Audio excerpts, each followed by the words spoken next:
किसी के पहचानने में नहीं आया, तुम तो पहचान क्या सकते हो। वेश बदल तेरे द्वारे पे आयो, सोते में पहचान न पायो।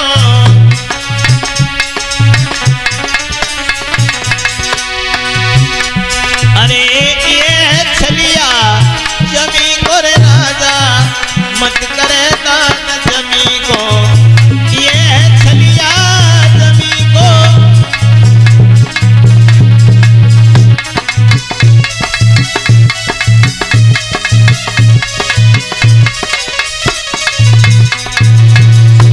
अरे मत कर दान जमी को रे राजा, भले मत करे दान जमी को। तो राजा भले मत करे दान जमी को।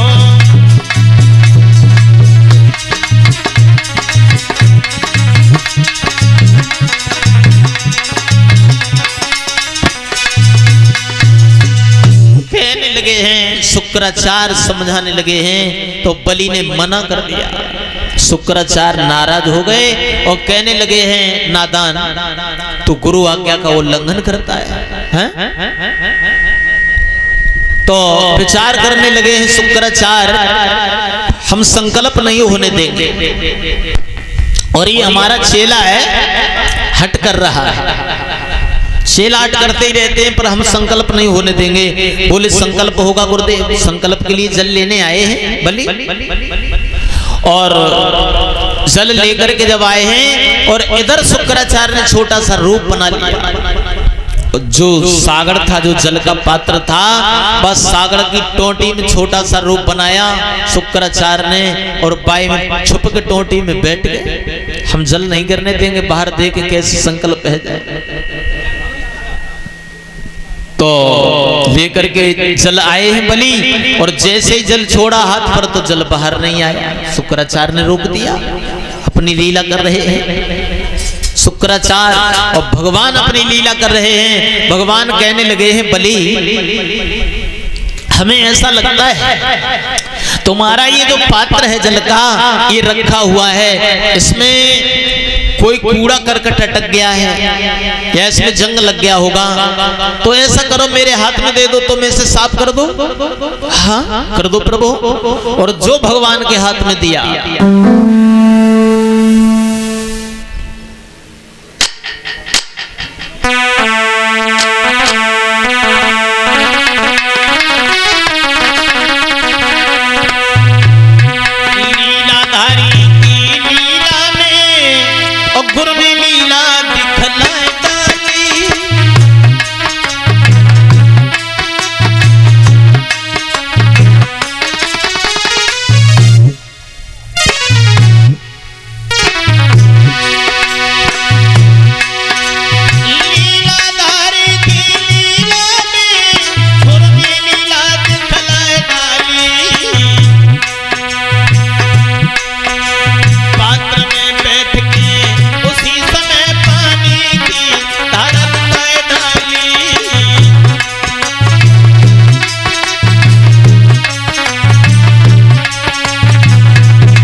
शुक्राचार्य ने रोक दिया।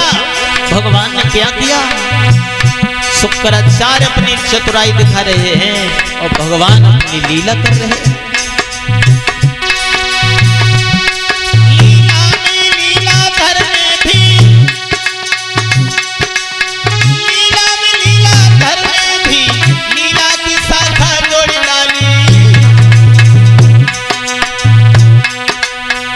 सकीनों का चला करके झट पाई आंख फोड़ डाली।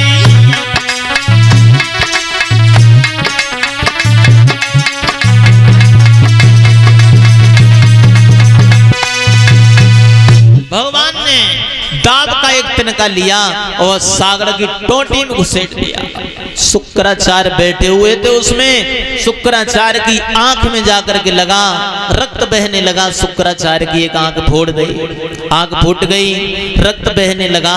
शुक्राचार्य निकल के बाहर आए और कहने लगे, बलि तुमने तो हमारी आंख फोड़वा डाली।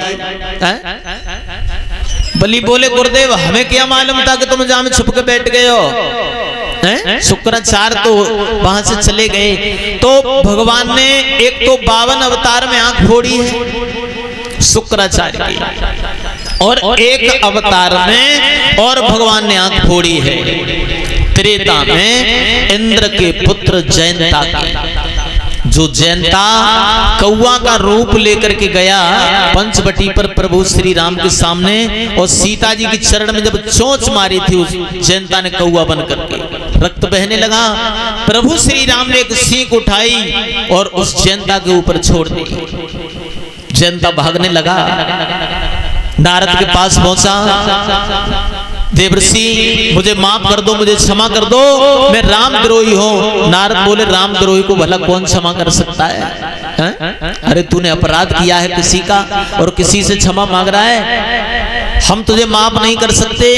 ब्रह्मा के पास पहुंचा, मैं रामद्रोही हूँ, मुझे क्षमा कर दो। बोले, रामद्रोही को कोई क्षमा नहीं कर सकता। अपने पिता इंद्र के पास पहुंच गया, पिताजी मैं रामद्रोही हूँ, मुझसे अपराध हो गया, मुझे क्षमा कर दो। जवाब दिया है इंद्र ने, रामद्रोही को कौन क्षमा कर सकता है?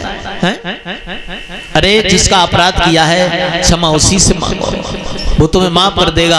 अंत में ये जयंता प्रभु श्री राम के पास आया और हाथ जोड़ के कहने लगा है, प्रभु मुझे मारो मत, मुझे मारो मत, मेरा कोई अंग भंग कर दीजिए। तो प्रभु श्री राम ने उस जयंता की एक आंख फोड़ दी, कौआ की आंख फोड़ दी, वो अंधरा बनाए दो। कौआ को आज भी एक ही तरफ से दिखाई देता है, इधर को नजर घुमा दे तो इधर का दिखने लगता है, और इधर नजर कर दे तो इधर का दिखने लगता है। तो किसी को आनंद किसी में है। परीक्षित महाराज, खाओ बीड़ी पीवे में ही आनंद है, खाओ शराब पीवे में, खाओ जुआ खेलवे में। तो हो सकता है भगवान को आनंद आंख फोड़वे में ही आता हो। अपने अपने आनंद में दुनिया मस्त है। और लिखा है कवियों ने, विद्वानों ने, अरे बामन नीति भुलाए करी उनने चतुराई है।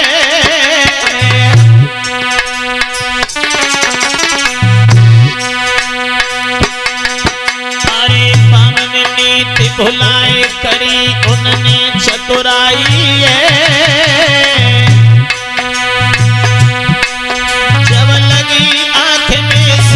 भजे पंडित चिल्लाई है, लगी आंख में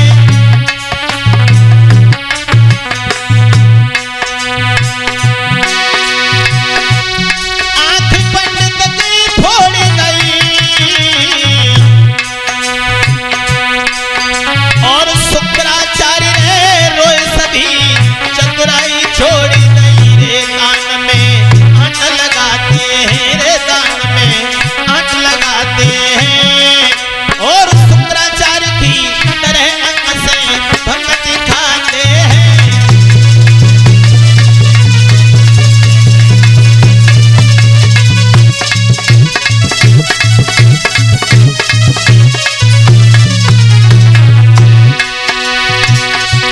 दान में आंट लगाते हैं, वो शुक्राचार्य की तरह अंग से भंग दिखाते हैं।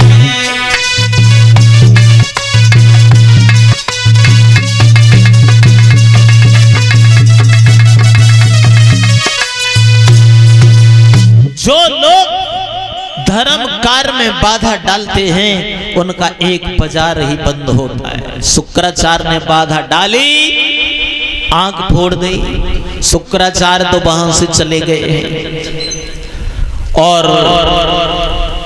श्राप दे गए बलि को, नाराज हो गए बलि से और जब शुक्राचार्य चले गए संकल्प हुआ। संकल्प होने के बाद में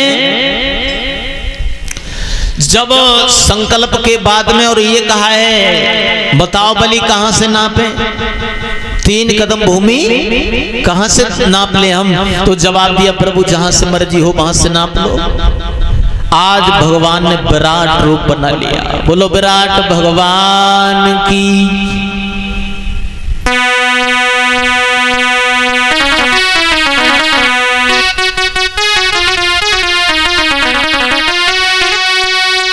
उस विश्वरूप की माया में उस सूरज के अंश ढांप डाले और 2 ही कदम की नापई में भगतों लोग नाप डाले भैया, दोनों ही लोग नाप डाले।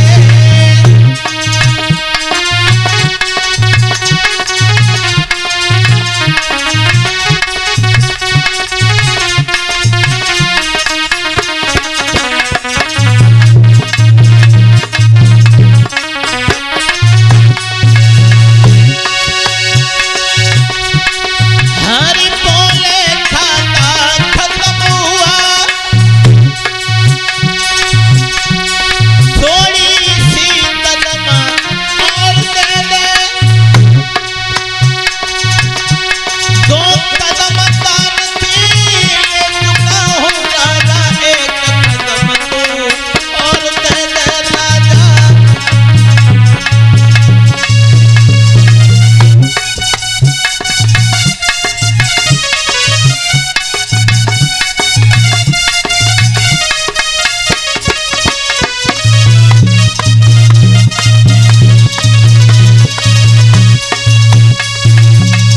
राजा संकल्प हुआ था 3 कदम का और हमने दोनों लोग नाप लिए तुम्हारे, 2 कदम में सब कुछ तुम्हारा नाप लिया। अब बताओ 1 कदम बाकी है, कहां से पूर्ति करोगे? बोले बलि अब तो मेरे पास कुछ नहीं रहा, आप मेरे शरीर को नाप लीजिए। बोले तुम्हारे शरीर को नापने से पूरी हो जाएगी है? मेरी एक पत्नी और है विंध्यावली, आप उसके शरीर को नाप लीजिए। तुम्हारी पत्नी तुम्हारे साथ में अपना शरीर नपवा सकती है? हाँ, वो पतिव्रता है, मेरे वचनों का कभी उल्लंघन नहीं करती है। तो फिर जाओ बुला करके लाओ।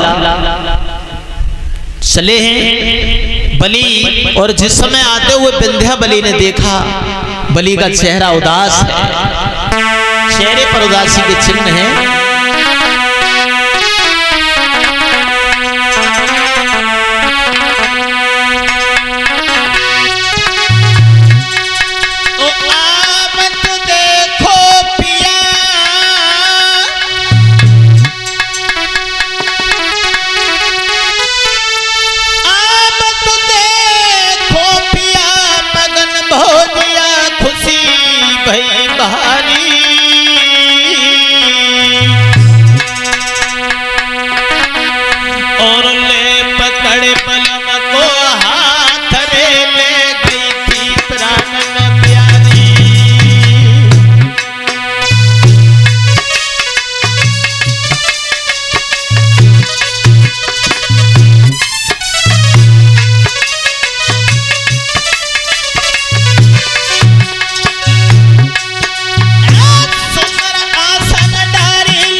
महाराज बलि को जब देखा चेहरे पर उदासी छाई हुई है तो विंध्याबली पूछने लगी है, महाराज आप क्यों उदास हैं, क्या बात है? आप जब कभी महल में आते थे चेहरा फूल की तरह से खिला हुआ नजर आता था, लेकिन आज आपके चेहरे पर मैं उदासी के चिन्ह देख रही हूँ, क्या कारण है महाराज, क्यों उदास हैं आप? हैं? हमसे कोई भूल हो गई है? मैंने कोई ऐसा कदम उठा दिया जिससे आपके स्वाभिमान पर कोई ठेस पहुंची हो? बताओ महाराज। पूछने लगी है वो विंध्याबली,